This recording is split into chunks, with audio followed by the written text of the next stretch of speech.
Nakakita ka na ba ng kakaibang ukit sa bato o puno na tila isang mensahe? Marami sa atin ang nangangarap makatuklas ng kayamanan ni Yamashita. Pero ang tanong, alam mo ba kung paano basahin ang kanilang mga iniwang marka? Sa video na ito, pag-uusapan natin ang sikreto sa likod ng mga Japanese treasure codes at saka signs.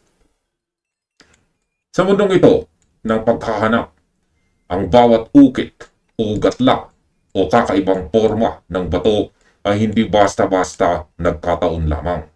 Ito ay isang sopistikadong lingwahe na iniwan ng mga sundalong Hapon upang itago at muling balikan ang kanilang mga inilibing na deposito. Kung ikaw ay isang treasure hunter na nag-aabang ng tamang pahiwatig, napakahalagang maunawaan mo na ang bawat linya ay may kaakibat na direksyon, sukat o babala. Ang maling interpretasyon sa mga ito ay hindi lang magdudulot ng pagkaaksaya ng oras, pagod at pera sa maling lugar.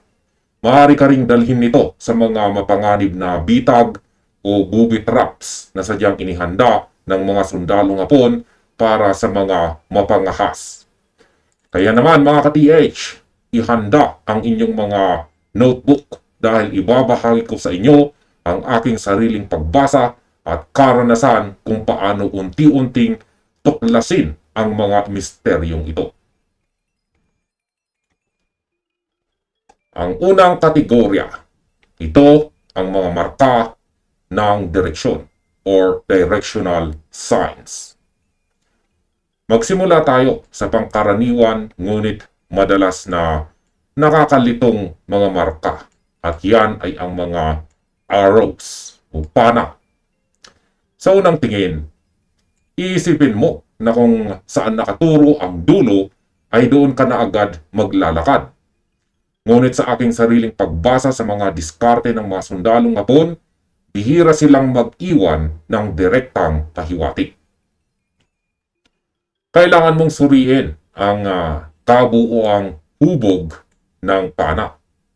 Kung ang buntot nito ay mas mahaba kaysa sa normal, o kung may nakabaon na maliit na gatla sa isang gilid ng pakpak ng pana, doon mo makikita ang totoong pagbabago ng direksyon. Minsan, ang anggulo ng ulo ng pana ay hindi tuwid, kundi may bahagyang kiling na nagtuturo sa isang nakatagong anggulo.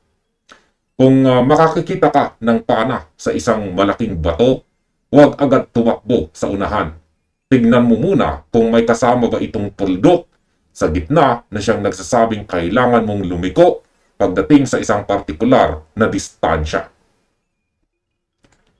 Dito naman tayo sa simbolo ng mata.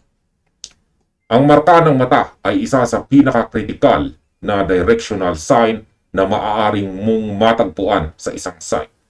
Kapag nakakita ka ng ukit ng isa o dalawang mata sa ibabaw ng bato o sa loob ng kuweba, ang unang tanong na dapat mong sagutin ay saan ba ito nakatingin?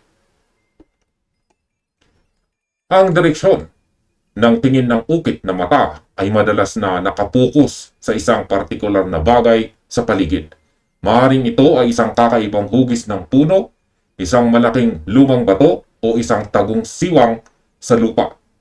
Kung ang isang mata ay nakapikit at ang isa naman ay nakadilat, nangangahulugan ito na may blind spot o may kailangan kang lampasan muna bago mo makita ang susunod na marka. Tandaan mga ka-TH, ang mata ay nagsisilbing gaway para sa iyong susunod na istasyon o checkpoint. At dito naman tayo sa simbolo ng mga hayop tulad ng pagong o ahas. Ang paggamit ng mga hugis hayop ay isang napakatalinong paraan na ginamit ng mga sundalong Hapon. Ang dalawang pinakamahalagang hayop na madalas nating makasalubong ay ang pagong at ang ahas. Unahin natin dito sa pagong.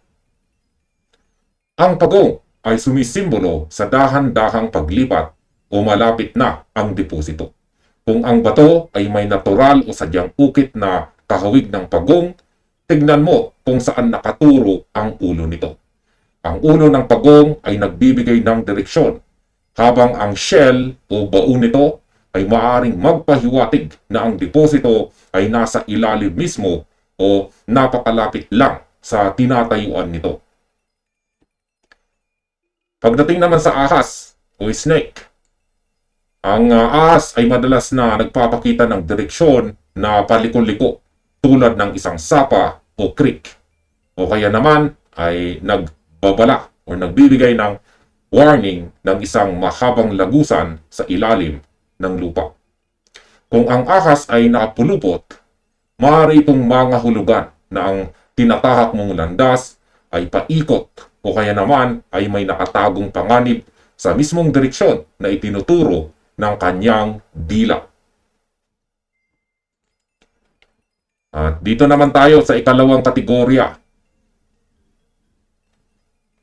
Pagkatapos mong makuha ang tamang direksyon, ang susunod na hamon ay ang alamin kung gaano kalayo o kalalim ang iyong huhukayin. Dito na papasok ang mga numerical codes o mga ukit na mukhang mga numero o guhit. Sa aking sariling pagbasa, ang mga tuwid na guhit na magkakatabi, halimbawa ng tatlong patayong linya, ay hindi lang basta bilang. Maaari itong isalin sa sukat na talampakan o metro, depende sa laki ng pagkakaukit at sa konteksto ng nakapaligid na lupain. Kung ang mga linyang ito ay may kasamang pahalang na bar o linya sa ibabaw, madalas na itinuturo nito ang lalim ng pagbaba sa ilalim ng lupa. Ang bawat isang guhit ay maaring katumbas ng lalim ng isang tao o isang partikular na sukat na ginamit ng mga sundalong Hapon noong panahon ng digmaan. At dito naman, tayo sa compass. Ang mga marka sa ibabaw ng lupa ay may malalim na koneksyon sa paggamit ng direksyon ng compass. Ang mga sundalong Hapon ay gumagamit ng mga tiyak na anggulo upang itago ang eksaktong lokasyon ng kanilang mga deposito. Kung makakita ka ng isang marka na may hugis cross o may mga linyang intersecting, madalas na nakaturo ang mga dulo nito sa mga pangunahing direksyon ng kompas tulad ng hilaga, timog, silangan at kanluran. Ang kailangan mong gawin bilang isang mapanuring treasure hunter ay ilatag ang iyong tradisyonal na kompas sa ibabaw ng marka at tingnan kung aling bahagyang anggulo ang may kaunting kakaibang ukit o tuldok. Ang lihim na anggulong ito ang magsasabi kung ilang degree ang dapat mong lakarin mula sa markang iyon upang marating ang sentro ng operasyon.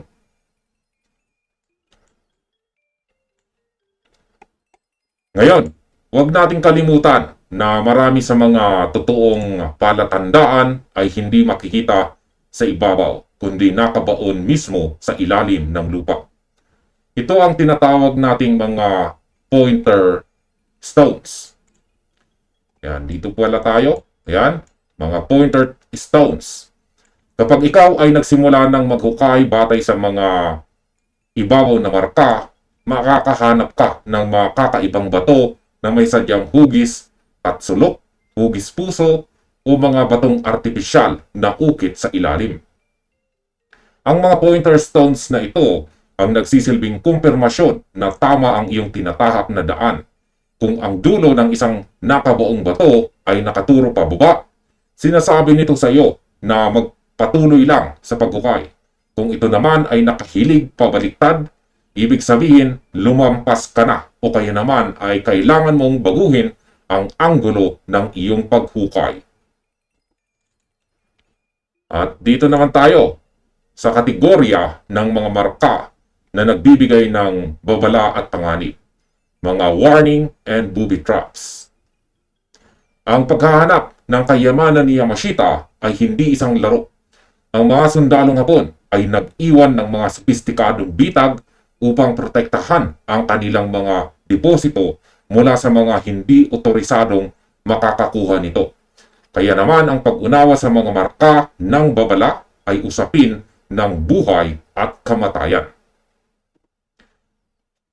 Simulan natin sa simbolo ng bungo o skull.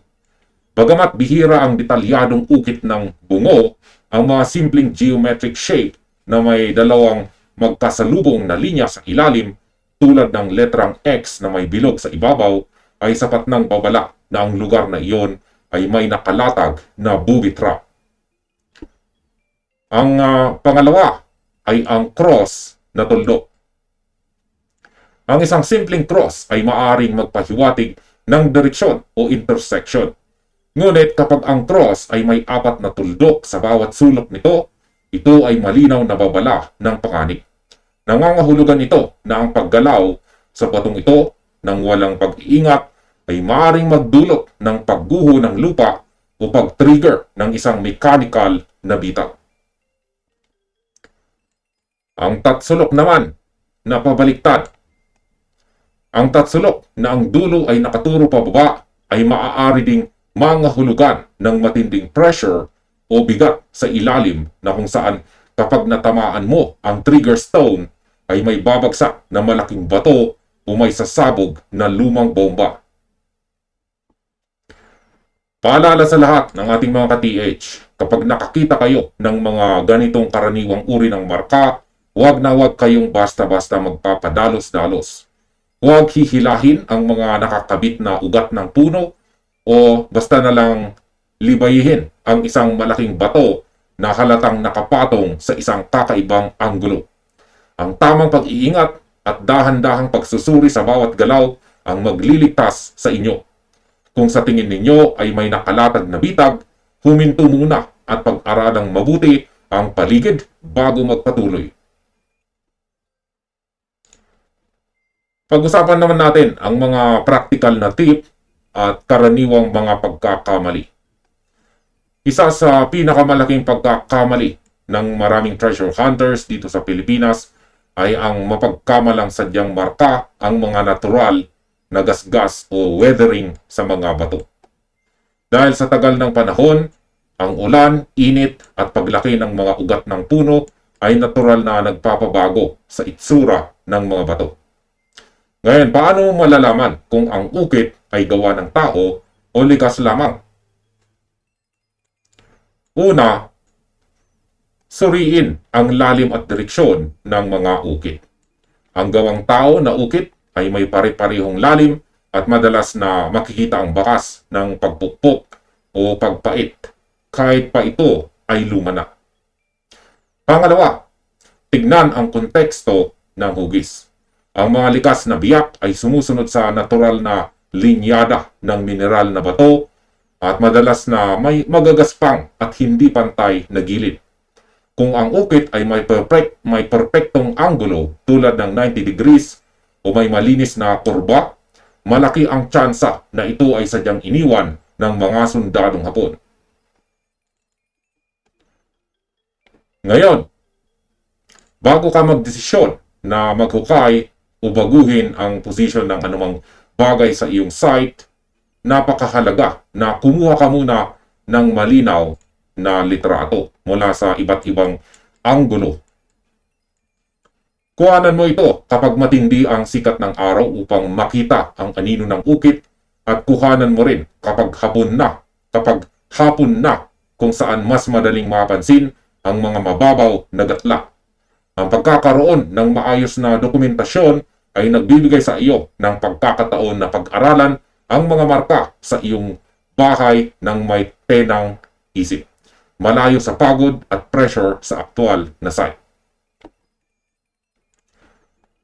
At sa kabuuan, ang bawat ukit na iniwan sa ating mga kabundukan at kapatagan ay may kaakibat na kwento at tiyak na layunin. Hindi ito basta-basta tsamba. Ito ay isang sining ng pagtatago na nangangailangan ng pasensya, talas ng isip at malalim na pagsusuri. Ang pagiging mapanuri at maingat ang tunay na susi upang marating ang tagumpay at matuklasan ang misteryo sa likod ng deposito. Ngayon, may nakita ka na bang kakaibang marka o ugit sa inyong lugar na tila hindi mo maipaliwanag? I-comment mo ang iyong karanasan sa ibaba at i-share sa ating community. Huwag kalimutang mag-subscribe sa ating channel para sa mas marami pang mahalagang tips at sariling pagbasa sa mga misteryo ng kasaysayan. At dito na nagtatapos ang ating video na ito. Maraming salamat sa panonood at happy treasure hunting sa inyong lahat.